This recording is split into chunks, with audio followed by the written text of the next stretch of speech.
Hello, gang, and welcome to Off the Rack. I am Sal. And I'm Tiffany. The comic book review show where we take a comic book and break it down by its basic elements of art and writing and let you know what we thought about it. Today, we're talking about Teenage Mutant Ninja Turtles and Batman, number 3, written by James Tynion IV with art by Freddie E. Williams III. This is the third episode of this series, or third issue anyway. Yeah. But it feels like an episode because of the blend of the cartoonish / comic book elements of the Turtles. I think it's indicative of what the Turtles are being used as in the comic books right now. It's fun and also gritty, so it's cool. I still like it. Yeah, I like it too. I'm not saying it's bad. I'm just, No. This is look at the title. I know what's not to like. Yeah, but it's also, clearly it's a guilty pleasure. If you're like, that sounds stupid, guess what? It'll probably feel really stupid. Yeah. But if you think oh, sweet, then yeah, that's exactly what it is. Yeah. And I thought the series was gonna last a lot shorter than it is, which is why I was so disappointed with the last issue. I was like, okay. Penguin, really? But then this issue's like, no. We're doing something else. We're bringing out the big guns. Here we go. Okay? Now we're gonna do it. You're the thing you wanted. Well, if you could have just waited a second. Yeah, if I could have just chilled out for 2 seconds, it would have gotten. Well, here it is. I think it is in continuity with the current Batman series.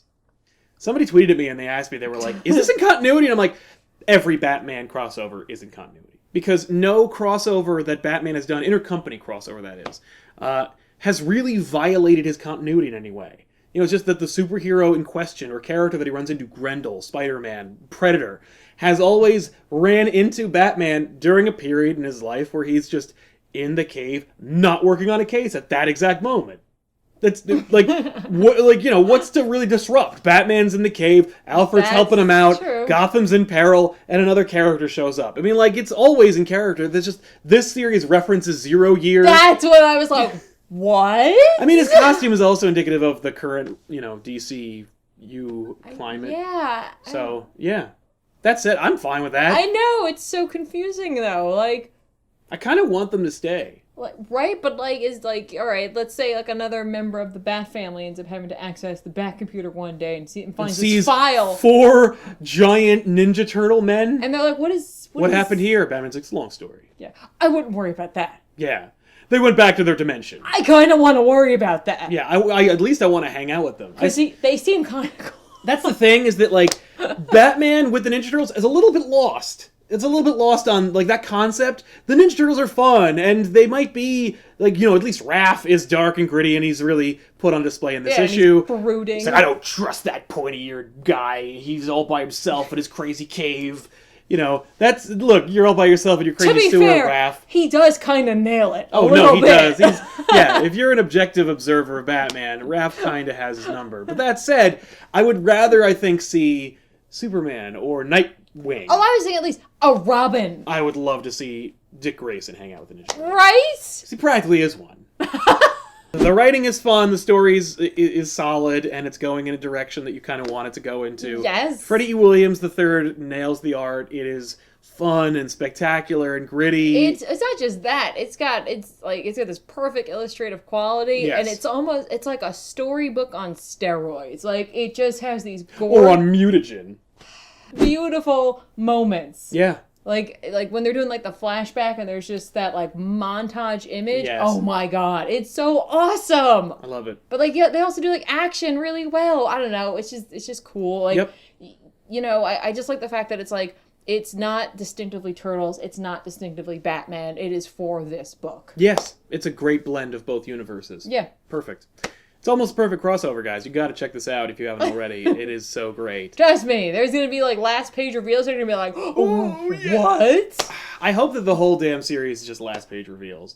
But now we got some crazy stakes. I don't want to ruin them for you, so just pick it up and read it and enjoy it. Now that said, let's talk about some books that are coming out this week. I am going to recommend Avengers Standoff: Welcome to Pleasant Hill #1, which is written by Nick Spencer with art by Bagley and Acuna. I thought it was Pleasantville. It's not. It's Pleasant Hill. So because they don't want to say Pleasantville, so they're like, what? Well, it's obvious. What do we do? What do we call it? Pleasant Hill. All right. That's like the town over from Silent Hill. Yeah, it's Silent Hill, Pleasant Hill. Yeah, that's actually the resort town. Yeah.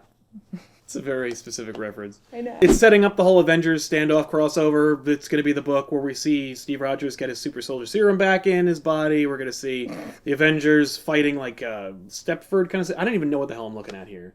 I hope it has everything to do with the Vision and all of the crazy shit that's happening in Vision, because like that would be awesome. If you aren't reading Vision, what is wrong with you? Go read it, because it's crazy dark. Man, if you had said that to your past self, like from a couple of years ago, I would never recommend a Vision book. I literally was just reading it in the dark at like 3 a.m. I'm like, okay, here we go. Let's see how Vision's going, and I was like, oh, it's the best book no one's reading. Oh. No, I think more people are reading that than Black Knight. That's like, I was going to say, that's like the story of the Vision. Yeah, that's... yeah, and they're playing with elements of that in all new, all different Avengers, which, despite its best efforts, is a book I can't get into. Just so frustrating. Because it's a book I wanted to get into so badly. It's Wade writing it, and it's just... Right, I mean, it's all new, and it's all different. All different and all new? Sign me up! But, yeah, no, I'm not interested. Superman American Alien #4 comes out. If you want, we're doing a special video for DC fans, which you can check out our full review of the book. But, yeah, it's weird saying I can't wait for it because it's coming out this week. I've already read it, and it's freaking great. Yeah, but you want them to go read it. Yeah, but go watch that video where we talk about it because it's fun. And then also go buy the book. Put a link in the description box below. But buy the book because it's so great. There's a book from Image that I love, but I have not kept up with. I got to perfectly frank. Fell off the wagon. I have them. I just haven't read them. There's a lot of independent books that you read, and I see you at the comic book store, and you're like, okay, you're ready to go. And I'm like, boy, all these would be great on an Akasplash show. This one I did do. Yes. Click. The Birthright #14 is coming out, written by Joshua Williamson, with art by Andre Bresson and Adriano Lucas. I like the book. I like the story.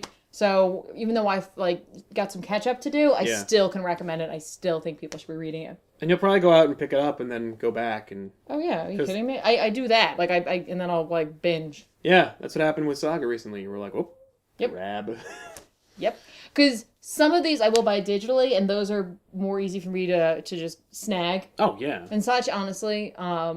But Saga... Legally, by the way. Yes, no, from Comixology. They don't support us. No, they don't, so I don't shill for them. But Saga is one I still buy in floppies. Yeah. And I will only buy in floppies, so I have to get to the comic book store and pick grab it before they run out. Yeah, that's a problem I have. Yeah. It's a problem I have. It's true. First world problems. First comic problem. And then honestly, I have another book. I mean, there's some other great indie titles coming out this week. But without Ben here, I thought maybe I want to cover a big 2 book. Sure. Because Power Man and Iron Fist #1 is coming out. He's really debating whether we should talk about that. And it looks awesome. Seriously, it looks like a modern retro comic. I can't wait. It looks ridiculous, and I'm just so excited. I'm so excited. Good.